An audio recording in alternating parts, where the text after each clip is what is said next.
Hello, and welcome to Fusion Writing, where building character meets creating structure. This is our Zettelkasten week, and we have some fun stuff for you. So get your pens and note cards handy. And Victoria, what have you got for us? Okay, so you may recall we've been talking about the two kinds of the 5 C's of story. So in week 1, we did the character-driven story, and we talked about how you've got 5 C's that you can use to track the main points of a story. We're not talking about getting down in the weeds, the 8 plot points, the 32 plot beats. This is none of that stuff. This is just a high level kind of at a glance look at a story. So for your character driven card, you've got the catalyst and the challenges, just like for any other. Then you've got the character's emotional arc, which could be also developmental, and you've got their evolution or their transformation. And then the 5th C is the conclusion. So pretty straightforward there. For the second one, we've got the conflict driven story. So again, you've got your catalyst and your challenges. You've got the crisis, or the thing that pushes them towards the breaking point. You've got the climax, that's when they finally break through, and then you have your conclusion. Now you might recall there's one thing that kind of undergirds the whole story, and that's your theme. So those are the 2 cards that we created in these past couple of weeks. Now, what are we going to do with those? Well, let me just whip open my book and take you over to page 380. This is where I walk you through the 5 C's of story and how to use them as a tool to create or draft out or noodle around with some ideas of how to get your story written. Now, in the book, I don't number these card examples because these are just at a high level for you to make notes on. They're not actually going into the Zettelkasten as we're building it. But for our purposes, the numbering is exactly the same. So this exercise occurs in chapter 10 of my book. Therefore, the numbering stays the same. So in every instance of the examples in my book, 1150 is always, for me, the designation for my book. And the reason is because in my Zettelkasten, 1150 is where theory lives. And so because my book is basically a theory of fiction writing, 1150 is where my book lives. So then the next thing that comes after that 1150 is a 10, because these exercises for the 5 C's occur in chapter 10. So then you've got the designation of where it actually is. So in this case, it's 10.1001. The first one, the conflict driven, gets an A, and the second one, the character driven first one gets an A, and the second one, which is your conflict driven story, gets a B. So it's that simple. It's 1150 with a slash, it's a 10 for chapter 10, and then it's 1001A and 1001B. So that gives you a foundation for starting 2 little sections of character-driven and conflict-driven story. Now, I'm not going to tell you what we're going to do next week for our writing week, but keep these little babies handy because I'm going to give you some ways that you can start building out for yourself these 2 sections.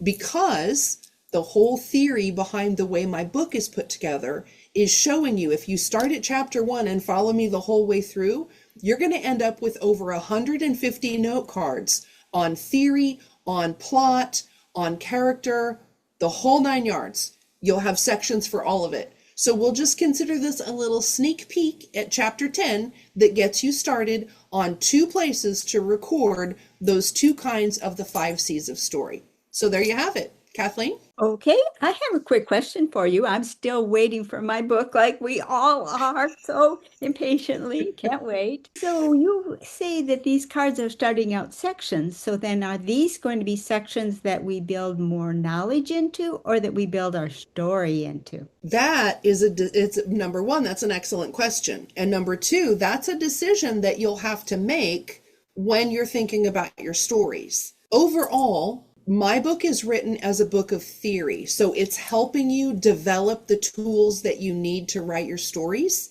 So if it makes sense to you that you're going to have a section for character-driven stories and a section for conflict-driven stories, and you're going to do some brainstorming or thinking around that you want to live in those sections, then that's where it'll go. But if it makes more sense to you to have the theory as sections in your Zettelkasten, but to then do your free thinking, your noodling around with character ideas, those sorts of things in something more like a plot box or a character box, you can certainly dovetail it that way. So it really depends. And this is something that I always stress. You have to sort it the way that you're going to remember to go look for it. So if I think, oh, I remember dreaming up that character for a conflict-driven story, and that was during studying the 5 C's of story, then that's where I'm going to think to go look for it.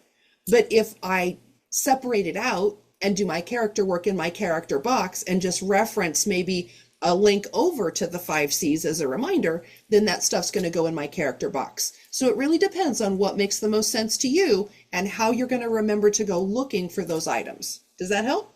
It does. Thank you so much. Like I said, I cannot wait to hold your book in my hands. And I, for one, am determined to start at page 1 and get to the end and have my 150 cards that will then be my basis for more work that I do. Hopefully, in your newsletters as they come out. I'm beyond excited for your book. Well, Yay. we've been working on the character trait of obedience, and we knew that we talked about the fact that obedience has a kind of a different meaning sometimes now than in the past. And we talked about the idea of thinking of this character trait as teamwork, because obedience seems very appropriate for parents and children, or in the military, or some setting where there is an authority figure and an underling that must do the bidding. But even in a business setting, it's more often that we have a teamwork situation, but it's still the same character trait. It's the character trait that has to talk about letting somebody else call the shots right now. Maybe all the time because you are in the military and he's a superior officer, or maybe it's just because it's give and take, and right now you're in the give and they're in the take. So, what we're going to be thinking about now for our Zettelkasten week, we're always ready to be making cards that track things. And the things that we want to track are our experiences of that character trait, because we need to lock that character trait into our heart so that when we write, we can pass the emotions onto our reader. The emotions, as we know, come from that struggle. Think of the rudder trait. So many of the emotions come out of the rudder trait, the struggle, but so many of our characters can be built out of different positions in the character profile diagram. So my challenge to you is to take a character who has to obey and put him in, try each of the different character positions in the character profile diagram and see if you can capture an experience. Fictional is great. If you can always draw on real life for inspiration, but we're going to talk about a little story card here to capture. Show me a character whose character position is in the pinnacle, is in the wing, is in the anchor, is in the rudder, is in the anchor, is in the base. And just one card. We're not writing yet. That's next week. We'll be picking one of these to write from next week, hint, hint. But what we're going to do right now is capture a story card that says, what would a character be like if he had that character trait in each of those character positions? So we're going to be looking for 5 cards this week, 5 file cards. And when we have Victoria's book, we'll know where we're going to file them. Right now, we don't know where to put them. So no numbers right now. But build your cards. Sounds like a plan. All right, that sounds like a plan. Anything to add, Victoria? Nope, I think we're on a roll. I'm just so grateful that everyone is joining in and having fun. We've got a fantastic challenge going on over in LiLLiPub with the character traits, where we're building out our experience collection using the character traits, as well as everyone's jumping in and contributing to fusion writing. So I'm just so grateful that we have such an awesome community of writers and thinkers that are jumping in and taking a swing at some of these crazy challenges that we're throwing at them. But hey, if people want to find this community, where would they go? They would come over to LiLLiPub.org. LiLLiPub is where we hang out when we're not here in YouTube land. And oh, do we have some great fun. As Victoria said, we've got the challenges. People are communicating. Come on in, 5 people probably jump on and say, hi, welcome within a short time of your arrival. You'll find your community will help you out, post questions, post your writing. You'll be glad you came over. You over there. Bye-bye.